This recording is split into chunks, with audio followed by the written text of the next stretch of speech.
আসসালামু আলাইকুম। দেখতে দেখতে ২০২৫ সাল শেষ হয়ে গেছে। আমরা ২০২৬ সনে পৌঁছে গেছি। তো সবাইকে আমি নতুন বছরের শুভেচ্ছা জানিয়ে আজকে আমার ভিডিওটি শুরু করছি। এটি আমার আজকের ২০২৬ সনের প্রথম ভিডিও। হ্যালো এভরিওয়ান, কেমন আছেন সবাই? যে যেখানে আছেন আশা করছি ভালো আছেন, সুস্থ আছেন। আমিও ভালো আছি আলহামদুলিল্লাহ। আমি এখানে পাতাকপিটা ভাজি করার জন্য, পাতাকপি বলতে যেটাকে বাঁধাকপি বলা হয় সেটাকে আমরা আমাদের টাঙ্গাইলের আঞ্চলিক ভাষায় পাতাকপি বলা হয়। আমি সেই আঞ্চলিক ভাষাটাই বললাম পাতাকপি। তো সেই বাঁধাকপিটি ভাজি করার জন্য পেঁয়াজ কাঁচামরিচ একটু ফ্রাই করে নিচ্ছিলাম হালকা একটু হলুদ দিয়ে বা একটু লবণ দিয়ে। আর আমি শীতকালীন যে সবজিগুলো হয় সেই সবজি রান্নায়, তারপর পাতাকপি ভাজি, ফুলকপি ভাজি, এগুলোতে আমি ম্যাগি মশলাটা ব্যবহার করি। এই তো এক পাশের চুলায় আমি ডালটা বসিয়ে দিয়েছি, আর এক পাশের চুলায় আমি পাতাকপিটা ভেজে নিচ্ছি। এর আগের বেশ কিছু ভিডিওতে আমি বলেছি আমি সিলেটে আমি আমার মেয়ের বাসায় আছি। আমি দীর্ঘ 15 থেকে 16 দিন আমি আমার মেয়ের বাসায় ছিলাম। এখন আমার টাঙ্গাইল ফিরে যাওয়ার সময় হয়েছে, এখন আমি চলে যাব। কিন্তু এতগুলো দিন একটা জায়গায় ছিলাম, তো এই জায়গার মায়ে পড়ে গেছি। সিলেট থেকে এখন আর আমার যেতে ইচ্ছে করছে না।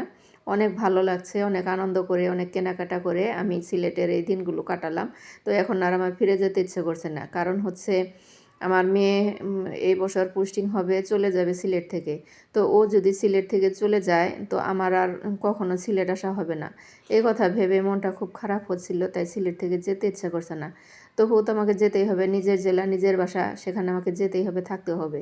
যদিও আমার প্রাণের শহর টাঙ্গাইল, তারপরে এখানে সিলেটে কিছুদিন থাকার কারণে আমার অনেকটা ভালো লেগে গেছে। সে ভালো লাগাই থেকে যেতে ইচ্ছা করছে না, তাই মনটা একটু খারাপ। সিলেটে এসে আমি অনেক কিছু কেনাকাটা করেছি, সেগুলো আমি আজকের ভিডিওতে দেখাবো না। আমি পরবর্তী কোনো ভিডিওতে দেখাবো যে আমি সিলেটে এসে কী কী কেনাকাটা করেছি। তো সেগুলোর জন্য আমি আলাদা একটা ভিডিও দিব, আশা করি আপনারা সবাই দেখবেন। ২০২৫ সালে কেউ হয়তো কারো জীবনে সব কিছু হারিয়েছে বা অনেক কিছু হারিয়েছে, আবার কারো জীবন নতুন করে শুরু করেছে, অনেক কিছু পেয়েছে, অনেক আনন্দে কেটেছে, কারো হয়তো অনেক দুঃখে কষ্টে কেটেছে। আমি মন থেকে সবার জন্য দোয়া করি ২০২৬ সালটা যেন সবার খুব সুন্দর এবং সুখে কাটে। আমার জন্য আপনারা সবাই দোয়া করবেন ২০২৬ সালটা যেন আমার অনেক ভালো কাটে। আমি যেন আমার অতীতের দুঃখ কষ্টগুলো ভুলে আমি যেন ২৬ সালটাকে অনেক সুন্দর করে কাটাতে পারি। আমি সিলেট থেকে যাওয়ার সময় আমি আমার মেয়েকে এবং আমার পিচ্চি বুড়ি নাতনিটাকে সাথে করে নিয়ে যাব, কারণ আমি আমার মেয়েকে এবং নাতনিকে রেখে যেতে পারবো না। আবার যেমন পিচ্চি বুড়িটা আছে যে নাতনিটা, তাকেও সেও আমাকে ছাড়া থাকতে পারবে না। সেও অনেক কান্নাকাটি করে, এক মুহূর্ত যদি না দেখে আমাকে তাহলে অনেক কান্নাকাটি করে। তাই আমার মেয়ে বলছে, আম্মু তুমি যখন চলে যাবে আমাকে নিয়ে যেও। তা আমিও বলেছি আমি আমার নাতনিকে ছাড়া থাকতে পারবো না, তোকে আমার সাথে করে নিয়ে যাব। তো এতেও কথা বলতে বলতে অনেক কিছুই আমি রান্নার অনেক দূরে গিয়ে গেছি। তো কি রান্না করছি সেটা আমি বলছি। আমি এখানে লেয়ারের যে লাল মুরগিটা হয়, অনেকটা খেতে যে দেশি মুরগির মতো শক্ত লাগে, আমি সেই মুরগিটা এখানে রান্না করব।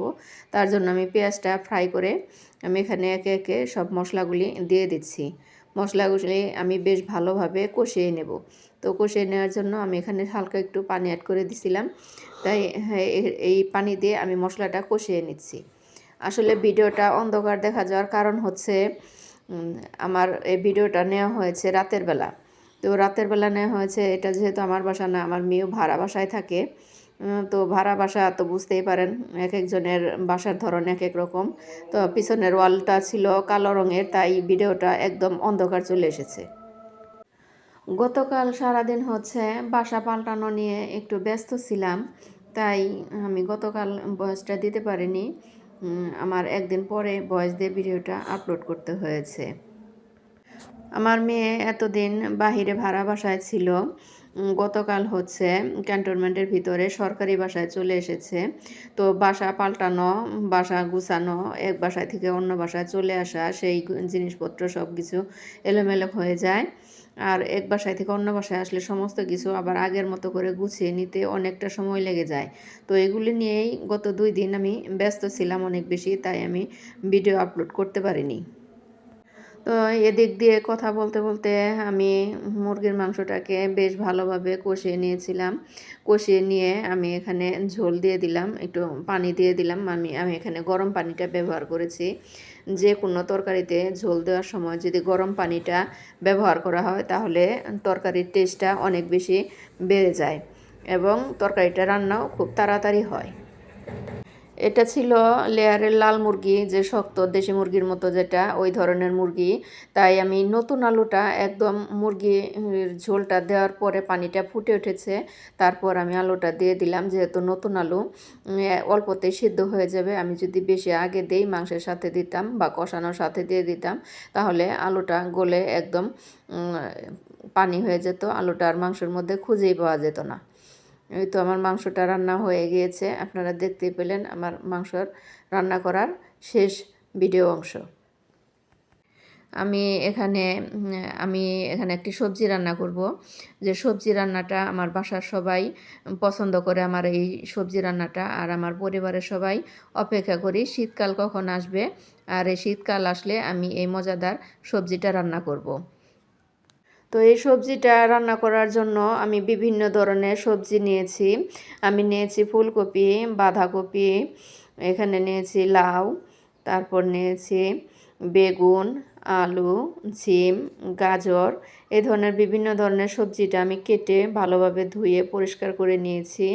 তারপর আমি চুলায় প্যান বসিয়ে কিছুটা শুকনা মরিচ, মানে আমি ঝালের পরিমাণ খুবই কম দেব।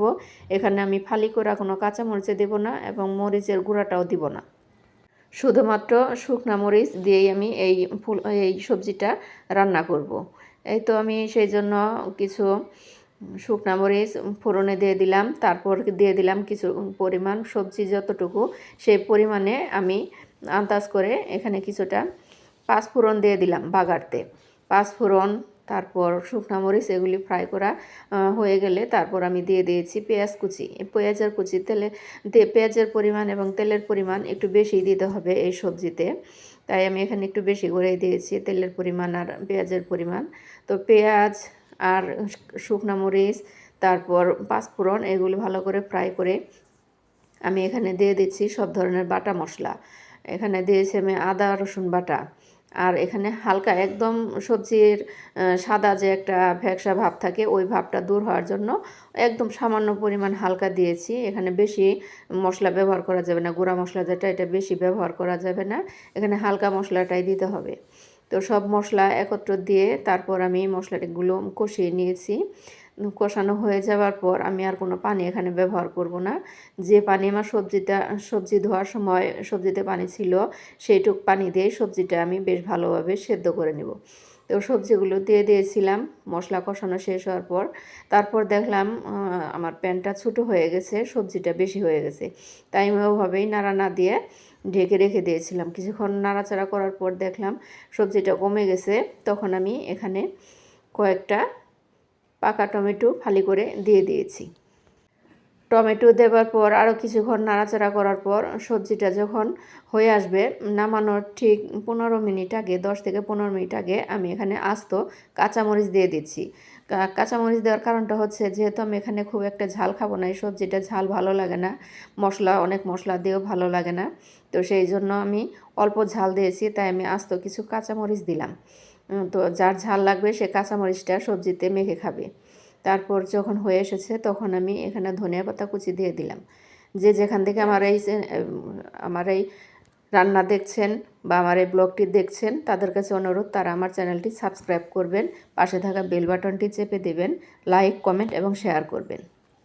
এই তো দেখতে দেখতে আমি ভিডিওটি শেষ পর্যায়ে চলে এসেছি। এই যে আমার ফাইনাল লুক, আমার সবজিটা এরকম হয়েছে। সুস্থ থাকবেন সবাই, ভালো থাকবেন, আর আমার জন্য বেশি বেশি দোয়া করবেন। আল্লাহ হাফেজ, আসসালামু আলাইকুম।